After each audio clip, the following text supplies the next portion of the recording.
Hello, my name is Rory McDonald. I am a PhD student at the University of Central Lancashire, and my thesis topic and what I'd like to discuss with you today is how engineering fits into the learning experiences of young people in the UK. I feel we have an increasing focus on STEM learning as an interconnected whole in curricular design discussions, and I think it's important that we consider the neglected STEM subject of engineering, given that engineering is largely absent from the UK curricula and that it's largely absent from our discourse around science learning and STEM learning for younger people in particular. So, having identified that we are trying to find engineering in the UK learning experience, I think an important first step is to try and define engineering and try to distinguish it from science and STEM so we know exactly what we're looking for. I think it can be very easy to consider engineering and science as the same, or at least as very similar. However, it is important to note that these two subjects are distinct. In fact, it is the deeper examination of these subjects, particularly in relation to one another, that really draws these distinctions. And this is critical, I think, because if we're going to approach STEM learning, if we're going to approach finding engineering in the UK education system, we really do need to be using a deeper perspective that doesn't necessarily characterize engineering and science as simply the same. And I think this is clear once the distinctions are outlined. So in our more common usage, we treat science and engineering as different. In the STEM acronym, we treat them as different subjects. We don't include physics and chemistry and biology in the STEM acronym. They're all subsumed into science, but we don't do the same for engineering. We don't say that engineering is a form of science. And this is clearer in a more conceptual, theoretical perspective, even perhaps a philosophical reflection of what engineering and science truly are and what they're about. So, for example, the core motivations and values of engineering are around effectiveness and efficiency and a process of iterative design, whereas in science, the values are more about reliability and validity and uncovering truth and knowledge. These are very different core motivations and core processes for science and engineering. They're very, very different. And if we try to treat them as the same or try to expect a science curriculum to introduce engineering, then we would likely fail, because the core motivations and the core values and processes that we would have to teach in teaching science and engineering are very, very different. And certainly, I think the distinction between science and engineering is more clear in the practical context. So in education, they're treated as separate subjects, though engineering isn't very present. But we don't have engineering in our science curriculum content very often, or to a very sufficient degree. And in industry, we qualify and professionally accredit these roles very differently. So whilst we might expect to see scientists and engineers working alongside one another, they aren't the same role. And I think a nice perspective on the relationship between science and engineering and the distinctiveness of engineering can be found with Wittgenstein's family resemblance model.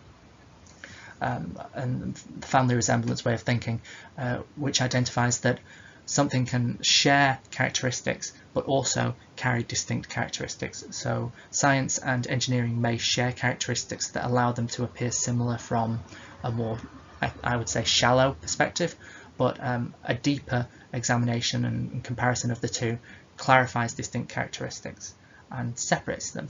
And I think it is this deeper perspective that we have to adopt if we're going to try and approach curricular design for science and engineering, or teaching experience or learning experiences for the two. We can't simply make assumptions and use a very shallow definition in trying to teach these subjects.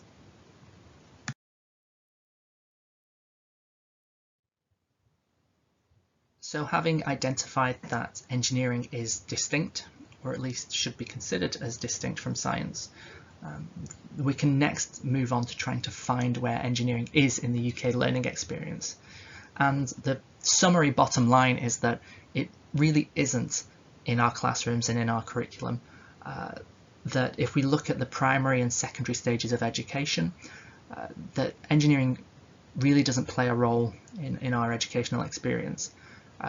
If we look at, in particular, at a very significant time of late primary to early secondary, where we know that a lot of development is happening for young people, where they're developing a sense of self and a sense of identity and aspirations and aptitudes and interests, and really setting their future life trajectory, we can see that engineering really isn't in their learning experience. It's not in their classroom experience, it's not really in their curriculum either.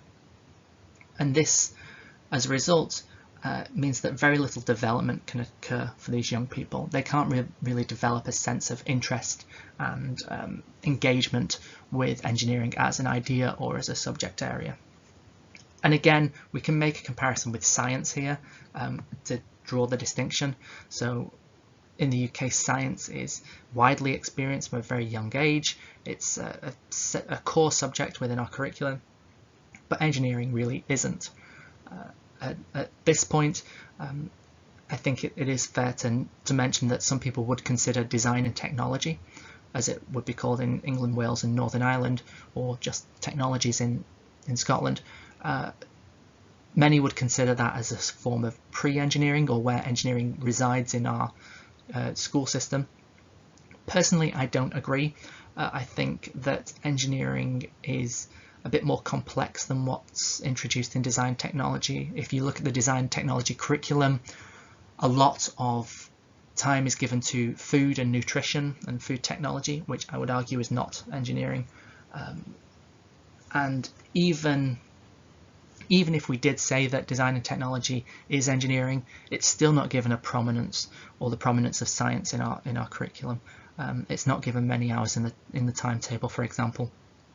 And in fact, fewer and fewer young people are now studying design and technology at GCSE level, at least, because the introduction of the EBAC, the English Baccalaureate, has driven young people and schools to study GCSEs in foreign language and humanities instead. So actually, design and technology is decreasingly present in the learning experiences of young people in the UK as a whole, and I would personally argue that it's not necessarily engineering in the first place, that the values and processes of engineering aren't necessarily too clear in the curriculum either.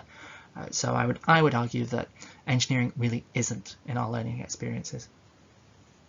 And if we come to that conclusion, then I think it's a fair assessment to then say that if young people in the UK are going to learn about engineering, they're not going to learn about it in the classroom, they're going to learn about it from society, as members, from their own lives, as members of society, living and uptaking information and passive learning.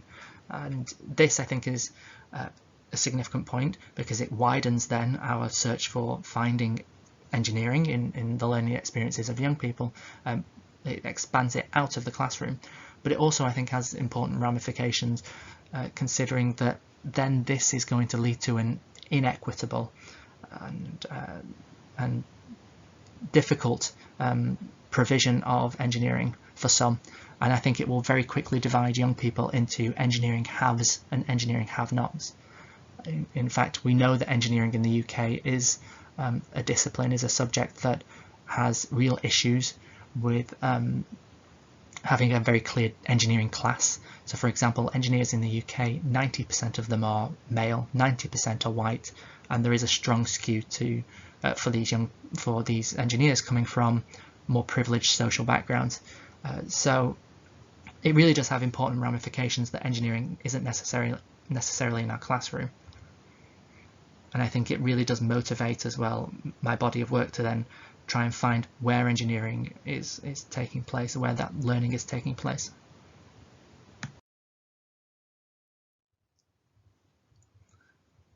So having identified that engineering isn't necessarily within our UK education system, and that learning for engineering is likely taking place in society, we can next reflect on where engineering fits in the UK to try and find and try and make an assessment and a judgment of how good of a teacher the UK society can be for engineering. And again, we find a very fraught, negative situation here. For example, the public literacy for engineering in the UK is typically quite poor. Dominant ideas in the UK about what engineering actually is are now quite outdated. They harken back to how engineering would have been practiced, say, in the 50s and 60s at the latest, where engineering was a part of the UK goods-based economy, where it involved factories making things. That's not necessarily what engineering is today in the UK. You're much more likely to find engineers working in telecommunications and sophisticated advanced manufacturing than working in a factory making something. So the ideas amongst the public and in the UK society as a whole are quite outdated, which is a situation that will compromise the passive learning of young people, because they themselves will adopt outdated ideas of what engineering is, and which is problematic. We also have a real issue in the UK with engineering skill supply. So we don't have enough engineers, and we miss our targets that we need each year. So our demand for engineers by tens of thousands each year. It's a very stark situation that has been known has been an issue since the 90s, which means as a result that we're going to have fewer role models and sources of passive learning for engineering, or passive learning sources that are at least accurate and would know about what engineering is like in a contemporary setting. And finally, we have, in a related note, we have a very highly homogenous participation with engineering. So, as I've mentioned, very white, very male, very skewed towards social privilege. And this has been very resistant to change, and it will mean that role models are going to be, for engineering, are going to be very much in that vein, and they're not going to be very diverse role models. So as a result, we can sort of see that engineering in the UK is in a fraught position when it comes to the learning of engineering. It's not really in our classrooms. It's not necessarily well informed and public knowledge in society. So young people will have very little opportunity to learn about engineering and develop ideas around engineering over time. This is clearly a topic that needs to be understood more, and I think it's clearly something that needs to be addressed more in our curricular design. Because when it comes to learning of engineering, we're in a very, very fraught situation in the UK.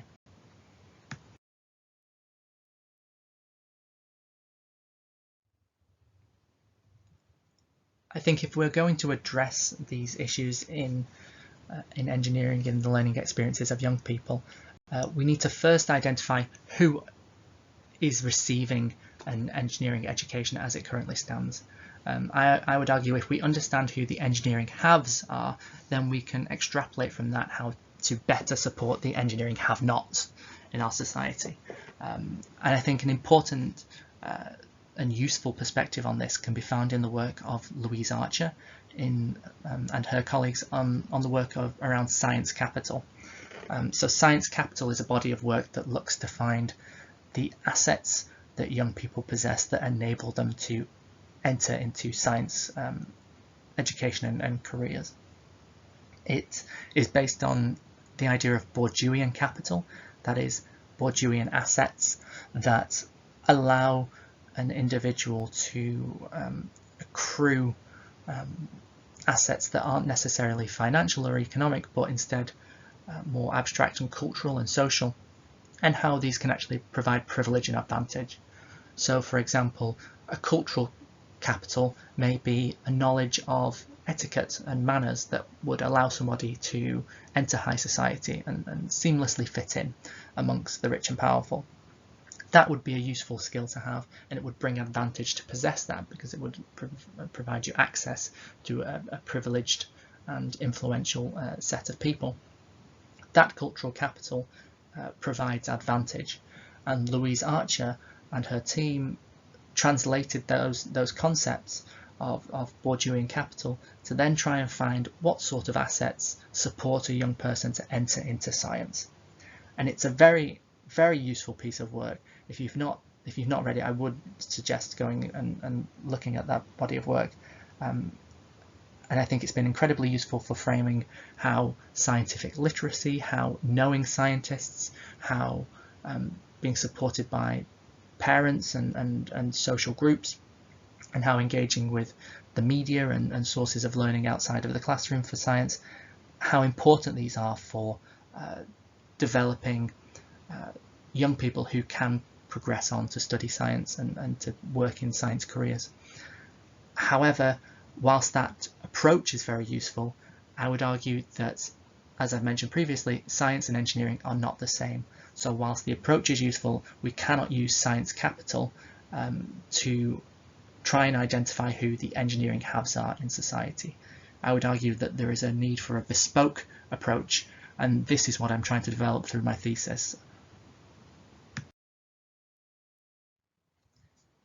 In fact, I believe that work by Archer's own team highlights the need for a specific engineering model of assets that support learning. One study found only a weak moderate correlation between science capital and engineering attitudes, whereas that same study found a much stronger correlation between science capital and science attitudes. I think this suggests that science capital isn't quite specific enough to correlate with engineering and to give us enough of a grasp of engineering learning and the assets that are out there supporting engineering learning to really be effective in considerations of curriculum design and learning experiences. If we're going to approach engineering effectively, then we need to use a rich, deep engineering specific focus, and I feel this validates the need for a model of engineering capital.